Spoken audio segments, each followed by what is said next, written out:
Bonjour et bienvenue dans le podcast Au cœur du sens.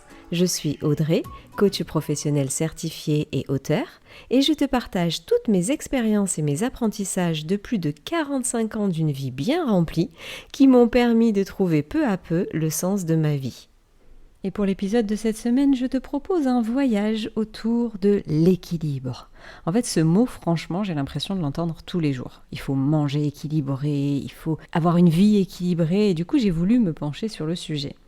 Parce que j'avais envie, en fait, de me simplifier la vie. Et personnellement, quand je comprends les choses, j'arrive plus à mettre du sens et du coup à appliquer dans ma vie. Donc d'abord, je vais te définir ce qu'on entend vraiment par équilibre, pour ensuite illustrer avec des exemples concrets. Et comme d'habitude, je te donnerai des petits tips pour installer l'équilibre dans ta vie, si toutefois, c'est comme d'habitude, tu trouves que ta vie manque d'équilibre. Du coup, commençons par la base. Qu'est-ce que l'équilibre ? Alors, selon le petit Robert, la juste proportion entre des choses opposées, c'est ça la définition. Du coup, si on le rapporte à nos vies, c'est cet état où toutes les sphères de notre vie, professionnelle, physique, mentale, relationnelle, émotionnelle, ne sont pas forcément parfaites, mais en harmonie.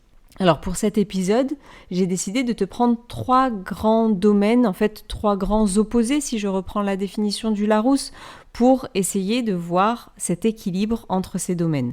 Parce que idéalement, il faudrait être équilibré tous les domaines à la fois, mais step by step, on va y aller un peu doucement.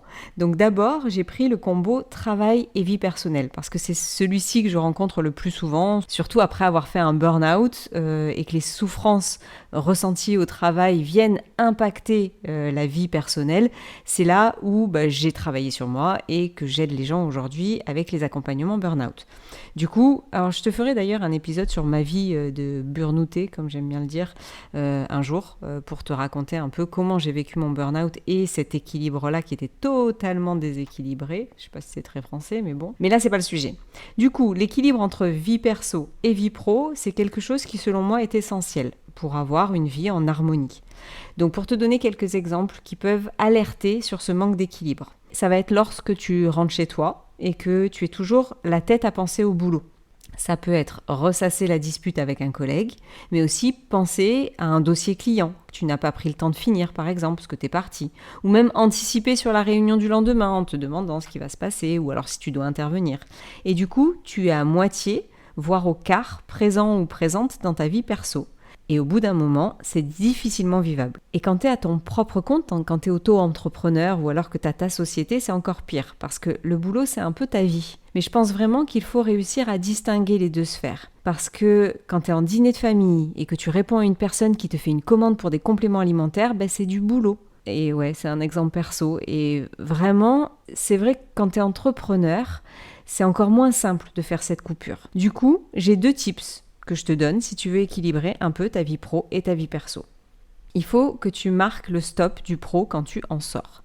Ça, c'est... Alors, je vais distinguer le salarié et l'entrepreneur, parce que tu peux pas, selon moi, agir de la même manière. Donc, le premier tips, quand tu es salarié, toi, et que tu ressasses le boulot en rentrant à la maison, je vais t'inviter à te rappeler que lorsque tu sors de ton boulot, ton employeur ne te paye plus. De temps en temps, c'est un bon électrochoc pour mes coachés. Du coup, ça peut marcher sur toi, je me dis. Mais toutes les entrées mises à part, tu peux rien faire quand t'es parti de ton boulot. Donc lâche, fais une vraie coupure. Moi, ce que j'aimais bien faire, c'était faire comme un sas entre ma vie de salarié et ma vie perso. Et je le faisais avec de la musique. J'avais 15 minutes de trajet. Et sur les 15 minutes de trajet, je m'octroyais 10 minutes pour repenser à toute ma journée, à tous mes dossiers, à tous mes problèmes, à tout ce qui s'était passé, tout ce que j'aurais aimé qu'il se passe, tout ça. Et 5 minutes où je mettais la musique, je chantais, je me vidais la tête et c'est bon, j'avais fini. Et lorsque j'arrivais à la maison, c'était le moment de m'occuper de ma famille, m'occuper de la maison, de m'occuper de tout ça. Donc voilà le tips, fais un sas entre les deux.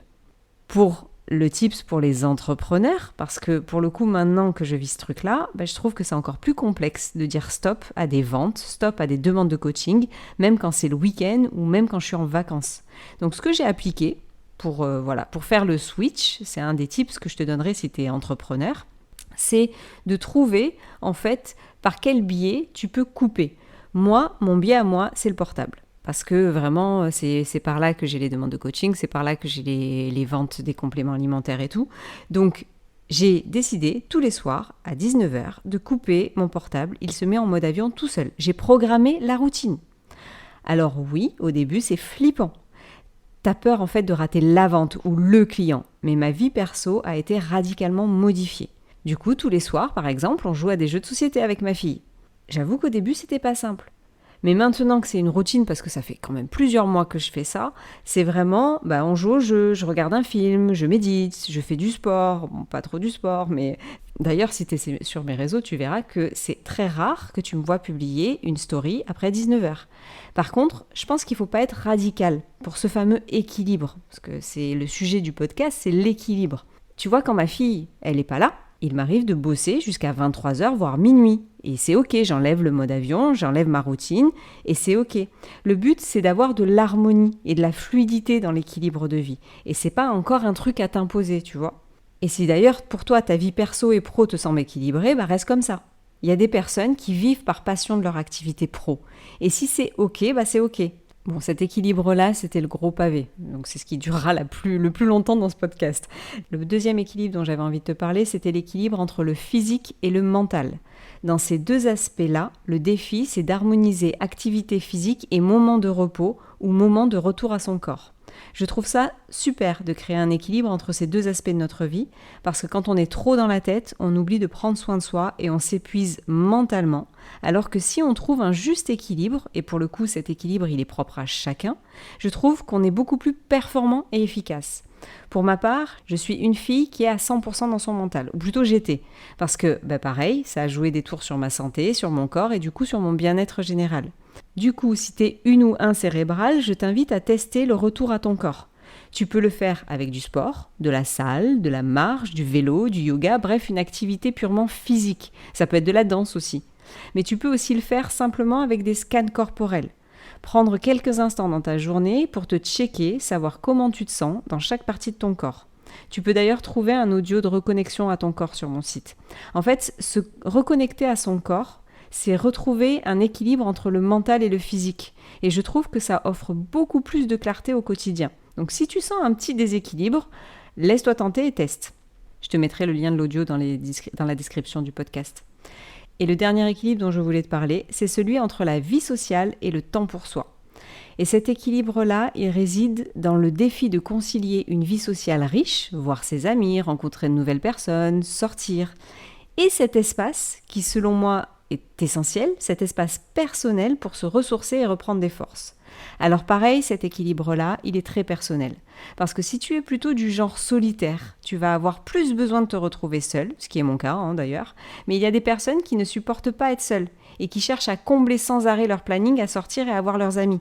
Alors toujours pareil, si ta vie est parfaite en n'ayant jamais aucun instant seul pour toi, c'est ok. C'est si tu sens que tu t'oublies au profit des autres que c'est intéressant de s'interroger.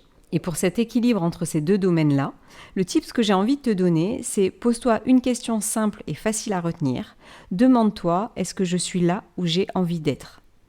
Alors oui, il y a un manuel social où tu n'as peut-être pas envie d'aller à l'anniversaire de Tata Ginette et la réponse sera non. Mais on est des êtres sociaux, donc justement, il faut équilibrer. Si tu réponds tout le temps non à la question, peut-être que tu as besoin d'un temps pour te ressourcer. Si je te parle de moi, pendant mon burn-out, il m'était impossible de voir qui que ce soit. J'étais incapable même d'aller à l'anniversaire de Tata Ginette, justement. Et j'ai eu besoin de mon espace personnel beaucoup plus qu'aujourd'hui.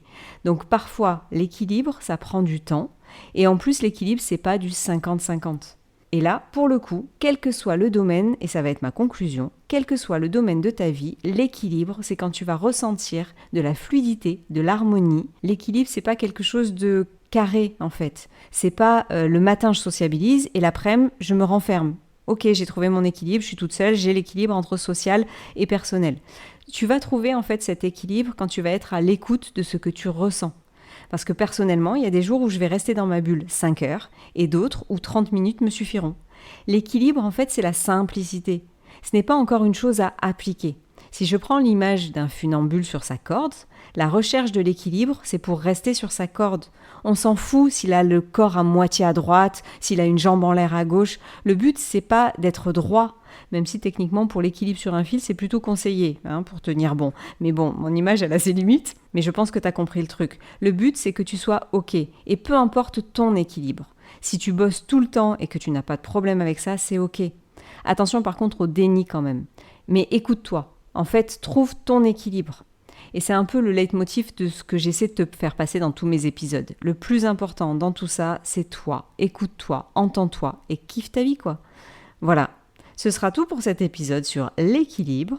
N'hésite pas à mettre des commentaires. J'aimerais vraiment pouvoir savoir si c'est une notion qui te touche. Et tu peux aussi me suivre sur les réseaux. Tu me trouves alors sur Insta, sur TikTok, sur YouTube. Là, je viens de commencer sur Thread.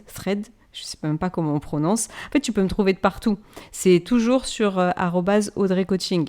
Audrey Coaching, donc Audrey, c'est OHDREY et coaching. Et puis, n'hésite pas à partager aussi ce podcast si tu trouves que quelqu'un a un déséquilibre total et qu'il s'enfonce et qu'il le vit mal.